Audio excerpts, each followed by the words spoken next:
ನಮಸ್ಕಾರ ಎಲ್ರಿಗೂ. RCBಯ ಅಭಿಮಾನಿಗಳಿಗೆ ಹರ್ಷೋದ್ಗಾರದ ನೋಡ್ರಿ.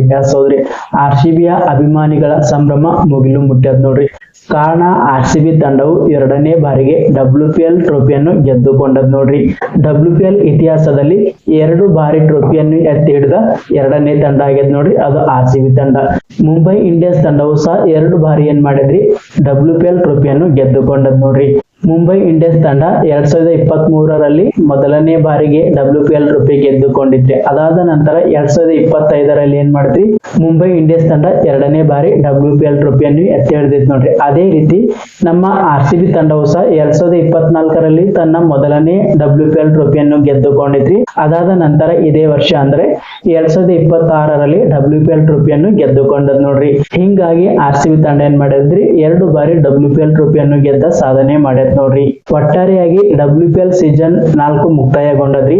ಈ 4 ಸೀಸನ್ ಗಳಲ್ಲಿ 2 ಬಾರಿ ಮುಂಬೈ ಇಂಡಿಯನ್ಸ್ ತಂಡ ಗೆದ್ದುಕೊಂಡರೆ, 2 ಬಾರಿ RCB ತಂಡವು ಟ್ರೋಫಿಯನ್ನು ಗೆದ್ದುಕೊಂಡದ್ ನೋಡ್ರಿ. ಸತತವಾಗಿ 4ನೇ ಬಾರಿ ಫೈನಲ್ ಗೆ ಎಂಟ್ರಿ ಕೊಟ್ಟದ್ ನೋಡ್ರಿ ಡೆಲ್ಲಿ ಕ್ಯಾಪಿಟಲ್ಸ್ ತಂಡ.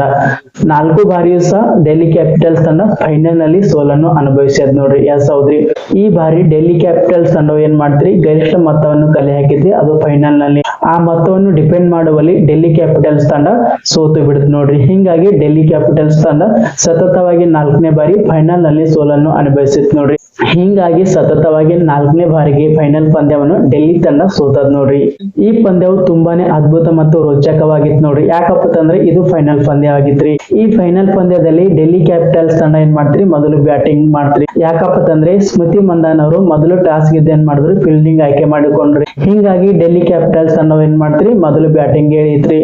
ಆದರೆ ಡೆಲ್ಲಿ ಕ್ಯಾಪಿಟಲ್ಸ್ ತಂಡವು ಅದ್ಭುತವಾದ ಆರಂಭದ ಜೊತೆಗೆ ಉತ್ತಮವಾದ ರನ್ ಗಳ ಕೊಡುಗೆಯಿಂದ ಏನ್ ಮಾಡ್ತ್ರಿ ಬೃಹತ್ ಮೊತ್ತವನ್ನು ಕಲೆ ಹಾಕಿತ್ರಿ, ಅದು ಫೈನಲ್ ನಲ್ಲಿ. ಡೆಲ್ಲಿ ಕ್ಯಾಪಿಟಲ್ಸ್ ತಂಡವು ತನ್ನ 20 ಓವರ್ಗಳ ಕೋಟದಲ್ಲಿ 4 ವಿಕೆಟ್ ಕಳೆದುಕೊಂಡು 203 ರನ್ಗಳ ಬೃಹತ್ ಮೊತ್ತವನ್ನು ಕಲೆ ಹಾಕಿತ್ ನೋಡ್ರಿ. ಡೆಲ್ಲಿ ಕ್ಯಾಪಿಟಲ್ಸ್ ತಂಡದ ಬೃಹತ್ ಮೊತ್ತಕ್ಕೆ ಕಾರಣರಾಗಿದ್ದು ಡೆಲ್ಲಿ ಕ್ಯಾಪಿಟಲ್ಸ್ ತಂಡದ ನಾಯಕಿ ಜೆಮಿಮಾ ರಾಡ್ರಿಗ್ಸ್. ಹೌದು ನೋಡ್ರಿ, ಡೆಲ್ಲಿ ಕ್ಯಾಪಿಟಲ್ಸ್ ತಂಡದ ಅಗ್ರ ಕ್ರಮಾಂಕದ 5 ಬ್ಯಾಟ್ಸ್ಮನ್ ಗಳು 2 ಅಂಕಿಯ ಮೊತ್ತವನ್ನು ದಾಟಿದ್ ನೋಡ್ರಿ. ಅದರಲ್ಲಿಯೂ ಸಹ ಹೇಳಿಕೊಳ್ಳುವಂತ ಉತ್ತಮವಾದ ಪ್ರದರ್ಶನವನ್ನು ನೀಡಿದ್ದು ಲಿಜೆಲ್ ಅಲಿ, ಶಫಾಲಿ ವರ್ಮಾ, ಲಾರಾ ಓಲ್ಫರ್ಟ್, ಜೆಮಿಮಾ ರಾಡ್ರಿಗ್ಸ್ ಮತ್ತು ಚಿನ್ನಲ್ ಹೆನ್ರಿ. ಈ 5 ಬ್ಯಾಟ್ಸ್ಮನ್ ಗಳ ಉತ್ತಮವಾದ ರನ್ ಗಳ ಕೊಡುಗೆಯಿಂದ ಏನ್ ಮಾಡ್ತ್ರಿ ಡೆಲ್ಲಿ ಕ್ಯಾಪಿಟಲ್ಸ್ ತಂಡ ತನ್ನ 20 ಓವರ್ಗಳಲ್ಲಿ 4 ವಿಕೆಟ್ ಕಳೆದುಕೊಂಡು 203 ರನ್ಗಳ ಬೃಹತ್ ಮೊತ್ತವನ್ನು ಕಲೆ ಹಾಕಿತ್ ನೋಡ್ರಿ. ಯಾವಾಗ ಡೆಲ್ಲಿ ಕ್ಯಾಪಿಟಲ್ಸ್ ತಂಡವು 203 ರನ್ಗಳನ್ನು ಕಲೆ ಹಾಕಿತ್ತು, ಆವಾಗ ಎಲ್ಲಾ ಡೆಲ್ಲಿ ಕ್ಯಾಪಿಟಲ್ಸ್ ತಂಡದ ಅಭಿಮಾನಿಗಳು ಡೆಲ್ಲಿ ಕ್ಯಾಪಿಟಲ್ಸ್ ತಂಡ ಈ ಬಾರಿ WPL ಟ್ರೋಫಿ ಎತ್ತಿ ಹಿಡಿತದಂತ ಅನ್ಕೊಂಡಿದ್ರು ನೋಡ್ರಿ. ಕಾರಣ ಇದಕ್ಕೆ ಡೆಲ್ಲಿ ಕ್ಯಾಪಿಟಲ್ಸ್ ತಂಡದ ಅದ್ಭುತವಾದ ಇನ್ನಿಂಗ್ಸ್ ನಿಂದ 203 ರನ್ಗಳ ಬೃಹತ್ ಮೊತ್ತವನ್ನು ಕಲೆ ಹಾಕಿತ್ ನೋಡ್ರಿ. ಹಿಂಗಾಗಿ ಎಲ್ಲಾ RCB ಅಭಿಮಾನಿಗಳು ಸಹ ಡೆಲ್ಲಿ ಕ್ಯಾಪಿಟಲ್ಸ್ ತಂಡ ಈ ಬಾರಿ ಟೈಟಲ್ ಎತ್ತಿ ಹಿಡಿತದಂತ ಅನ್ಕೊಂಡಿದ್ರು ನೋಡ್ರಿ. ಆದರೆ ಆ ಮಾತನ್ನು ಸುಳ್ಳಾಗಿಸಿದ್ದು RCB ತಂಡದ ನಾಯಕಿ ಸ್ಮೃತಿ ಮಂದಾನ ಮತ್ತು ಜಾರ್ಜಿಯಾ ವಾಲ್. ಈ ಇಬ್ಬರು ಆಟಗಾರ್ತಿಯರು ಅದ್ಭುತವಾದ ಪ್ರದರ್ಶನದಿಂದ ಏನ್ ಮಾಡ್ತ್ರಿ RCB ತಂಡವು WPL ಟ್ರೋಫಿಯನ್ನು ಗೆಲ್ಲಬೇಕಾದರೆ 204 ರನ್ಗಳ ಟಾರ್ಗೆಟ್ ಗುರಿಯನ್ನು ಬೆನ್ನು ಹತ್ತಬೇಕಾಗಿತ್ತು ನೋಡ್ರಿ. 204 ರನ್ಗಳ ಟಾರ್ಗೆಟ್ ಗುರಿಯನ್ನು ಬೆನ್ನು ಹತ್ತಿದ RCB ತಂಡವು 19.4 ಓವರ್ಗಳಲ್ಲಿ 4 ವಿಕೆಟ್ ಕಳೆದುಕೊಂಡು 204 ರನ್ಗಳನ್ನು ಗಳಿಸಿ ಈ ಪಂದ್ಯವನ್ನು ಗೆಲ್ಲುವುದರ ಮುಖಾಂತರ WPL ಟ್ರೋಫಿಯನ್ನು ಎತ್ತಿ ಹಿಡಿತ್ ನೋಡ್ರಿ. ಎರಡನೇ ಬಾರಿಗೆ WPL ಟ್ರೋಫಿಯನ್ನು ಗೆದ್ದ ತಂಡ RCB ಆಗ್ಯದ ನೋಡ್ರಿ.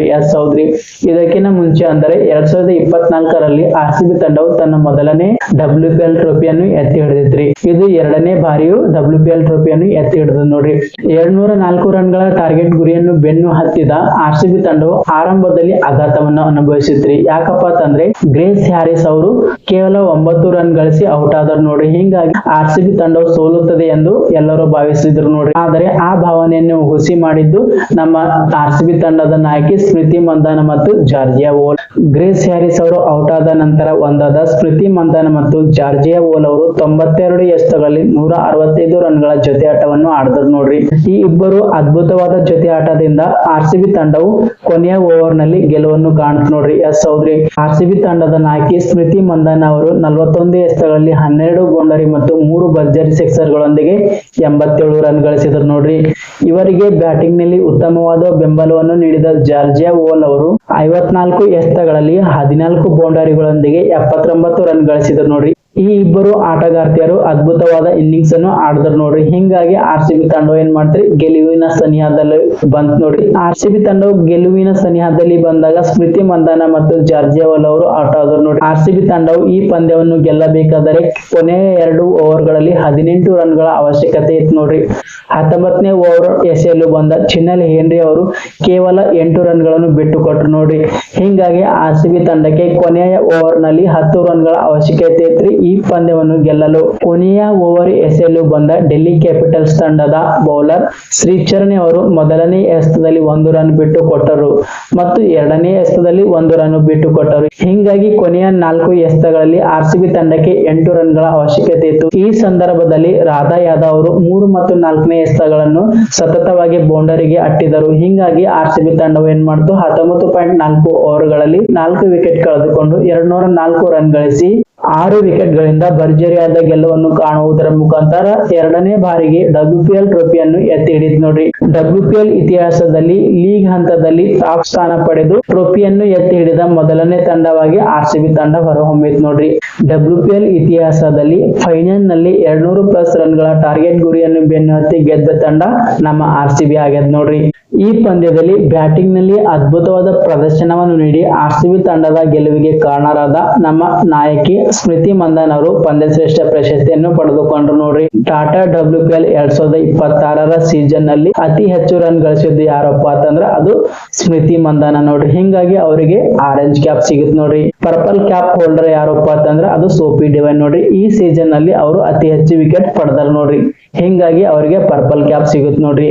ಈ ಸೀಸನ್ ನಲ್ಲಿ ಎಮರ್ಜಿಂಗ್ ಪ್ಲೇಯರ್ ಯಾರಪ್ಪ ಅಂತಂದ್ರ ಅದು ನಂದಿನಿ ಶರ್ಮಾ ನೋಡ್ರಿ. WPL ನ 2026ರ ಸೀಸನ್ ನಲ್ಲಿ ಬ್ಯಾಟಿಂಗ್ ಮತ್ತು ಬೌಲಿಂಗ್ ನಲ್ಲಿ ಅದ್ಭುತವಾದ ಪ್ರದರ್ಶನವನ್ನು ನೀಡಿದ ಸೋಫಿ ಡಿವೈನ್ ಅವರು ಸರಣಿ ಶ್ರೇಷ್ಠ ಪ್ರಶಸ್ತಿಯನ್ನು ಪಡೆದುಕೊಂಡ್ರು ನೋಡ್ರಿ. WPL ನಲ್ಲಿ ಒಟ್ಟಾರೆಯಾಗಿ 4 ಫೈನಲ್ ಪಂದ್ಯಗಳು ನಡೆದವ್ರಿ. ಆ 4 ಫೈನಲ್ ಪಂದ್ಯಗಳಲ್ಲಿ ಯಾರು ಪಂದ್ಯ ಶ್ರೇಷ್ಠ ಪ್ರಶಸ್ತಿ ಪಡೆದಾರಪ್ಪ ಅಂತಂದ್ರ ಮೊದಲನೆಯ ಫೈನಲ್ ಪಂದ್ಯ 2023ದಾಗ ನಡೀತು ನೋಡ್ರಿ. ಆ ಪಂದ್ಯದಲ್ಲಿ ನ್ಯಾಟ್ ಸಿವರ್ ಬ್ರಂಟ್ ಅವರು ಪಂದ್ಯ ಶ್ರೇಷ್ಠ ಪ್ರಶಸ್ತಿಯನ್ನು ಪಡೆದರು ನೋಡ್ರಿ. 2024ರಲ್ಲಿ ಸೋಫಿ ಮಲಿನಕ್ಸ್ ಅವರು ಪಂದ್ಯ ಶ್ರೇಷ್ಠ ಪ್ರಶಸ್ತಿ ಪಡೆದರು ನೋಡ್ರಿ. 2025ರ ಫೈನಲ್ ನಲ್ಲಿ ಅದ್ಭುತವಾದ ಪ್ರದರ್ಶನವನ್ನು ನೀಡಿದ ಹರ್ಮನ್ ಪ್ರೀತ್ ಕೌರ್ ಅವರು ಪಂದ್ಯ ಶ್ರೇಷ್ಠ ಪ್ರಶಸ್ತಿಯನ್ನು ಪಡೆದರು ನೋಡ್ರಿ. 2026ರಲ್ಲಿ ಸ್ಮೃತಿ ಮಂದಾನ ಅವರು ಪಂದ್ಯ ಶ್ರೇಷ್ಠ ಪ್ರಶಸ್ತಿ ಪಡೆದರು ನೋಡ್ರಿ. 4 ಸೀಸನ್ ನಲ್ಲಿ 4 ಬೇರೆ ಬೇರೆ ವ್ಯಕ್ತಿಗಳು ಪಂದ್ಯ ಶ್ರೇಷ್ಠ ಪ್ರಶಸ್ತಿಯನ್ನು ಪಡೆದರು ನೋಡ್ರಿ. WPL ಒಟ್ಟಾರೆ 4 ಸೀಸನ್ ನಡೆದ್ರಿ. ಆ 4 ಸೀಸನ್ ನಲ್ಲಿ ಮೊದಲನೇ ಸೀಸನ್ ಅನ್ನು ಏನ್ ಮಾಡ್ತೀರಿ ಮುಂಬೈ ಇಂಡಿಯನ್ಸ್ ತಂಡ ಗೆದ್ದುಕೊಂಡಿತ್ತು ನೋಡ್ರಿ. ಎರಡನೇ ಸೀಸನ್ 2024ರಲ್ಲಿ ಅದು ನಮ್ಮ ಆರ್ ಸಿ ಬಿ ತಂಡ ಗೆದ್ದುಕೊಂಡಿತ್ತು ನೋಡ್ರಿ.